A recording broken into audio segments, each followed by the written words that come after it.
અમરેલી જિલ્લાના સાવરકુંડલા તાલુકાના લીખાડા ગામમાં ખેડૂતની આત્મહત્યાના મામલે ચોંકાવનારો વળાંક સામે આવ્યો। શરૂઆતમાં સામાન્ય આત્મહત્યાનો કેસ માનવામાં આવતો આ બનાવ હવે કથિત હની ટ્રેપ કાંડ સાથે જોડાયેલો હોવાનું પોલીસ તપાસમાં બહાર આવ્યું છે। મૃતક ખેડૂતના પરિવારજનોએ ગંભીર આક્ષેપો સાથે પોલીસમાં ફરિયાદ નોંધાવતા સમગ્ર મામલાની તપાસ શરૂ કરવામાં આવી હતી। તપાસ દરમિયાન ખેડૂતને માનસિક રીતે હેરાનગતિ, ધમકી અને બ્લેકમેલ કરવામાં આવતું હોવાના તથ્યો સામે આવ્યા છે।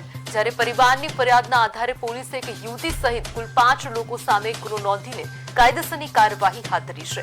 પોલીસ દ્વારા આરોપીઓની ભૂમિકા, નાણાકીય લેવડ દેવડ અને અન્ય સંભવિત પાસાઓની ઊંડાણપૂર્વક તપાસ કરવામાં આવી છે।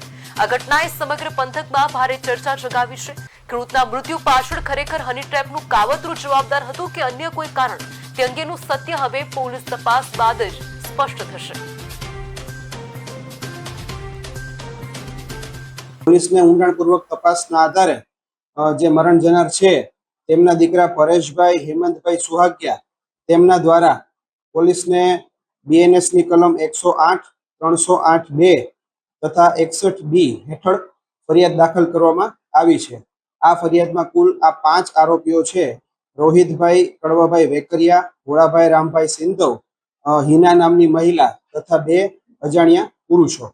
આમ આ મળીને 5 આરોપીઓની હાલ તપાસના અનુસંધાને આરોપી પકડવાની તજવીજ ચાલુ છે।